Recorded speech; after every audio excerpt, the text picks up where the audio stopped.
उत्तर प्रदेश और ओडिशा में 12 घंटे से भी कम समय में हुई 4 रेल दुर्घटनाएं हुई हैं। इन दुर्घटनाओं में कुल 7 लोगों के मारे जाने की खबर है और वहीं कम से कम 11 लोग घायल बताए जा रहे हैं। यह जानकारी रेलवे के आला अधिकारियों ने दी है। 3 दुर्घटनाएं उत्तर प्रदेश में हुई जबकि एक दुर्घटना ओडिशा में दर्ज की गई। पटरी से उतरने की 2 घटनाओं में से एक में उत्तर प्रदेश के चित्रकूट जिले में 3 लोगों की मौत हो गई। दूसरी घटना में 2 बार इंजन डिब्बे से अलग हो गया जबकि तीसरी में ट्रेन मानव रहित क्रॉसिंग पर एक कार से टकरा गई और इस तरह कुल 4 बार रेल दुर्घटनाओं में घटी। इसमें 7 लोगों की मौत हो गई। दुर्घटना का सिलसिला तब शुरू हुआ जब उत्तर प्रदेश में अमेठी के पास मानव रहित क्रॉसिंग पर एक स्थानीय ट्रेन बोलेरो गाड़ी से टकरा गई।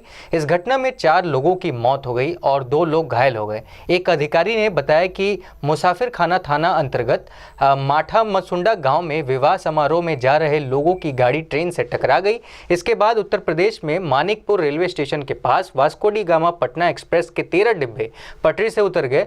हादसे में 6 साल के बच्चे और उसके पिता सहित 3 लोगों की मौत हो गई जबकि 9 अन्य घायल हो गए। एडीजी आनंद कुमार के मुताबिक एक टूटी हुई रेल पटरी दुर्घटना की वजह बनी। उन्होंने बताया कि यूपी सरकार ने ट्रेन दुर्घटना की जांच के लिए आतंकरोधी दस्ते को लगाया है। ट्रेन के पटरी से उतरने के बाद पटना इलाहाबाद मार्ग पर कई घंटों तक ट्रेनों का आवागमन बाधित रहा। मानिकपुर में ट्रेन के पटरी से उतरने के 2 घंटे के भीतर ही ओडिशा में गोरखनाथ और रघुनाथपुर के बीच पारादीप कटक मालगाड़ी पटरी से उतर गई। पूर्वी तटीय रेलवे के प्रवक्ता जेपी मिश्रा ने बताया कि घटना में किसी के हताहत होने की सूचना नहीं है। उन्होंने बताया कि मालगाड़ी पारादीप से कोयला लेकर एक कटक जा रही थी।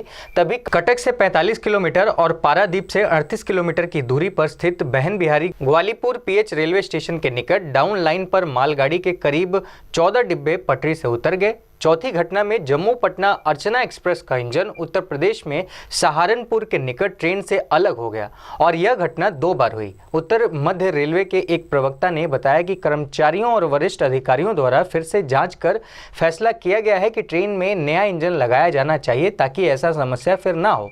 आखिरकार सारी सुरक्षा मंजूरी मिलने के बाद ट्रेन रवाना हुई। रेलवे में मौजूद सूत्रों ने बताया कि टूटी हुई पटरी ट्रेन के बेपटरी होने की वजह हो सकती है। इससे पहले दिन में रेल मंत्री पीयूष गोयल ने दुर्घटनाओं पर दुख प्रकट किया और एक जांच का आदेश दिया। उन्होंने रेलवे बोर्ड के अध्यक्ष अश्विनी लोहानी को मौके पर फौरन पहुंचने का निर्देश भी दिया।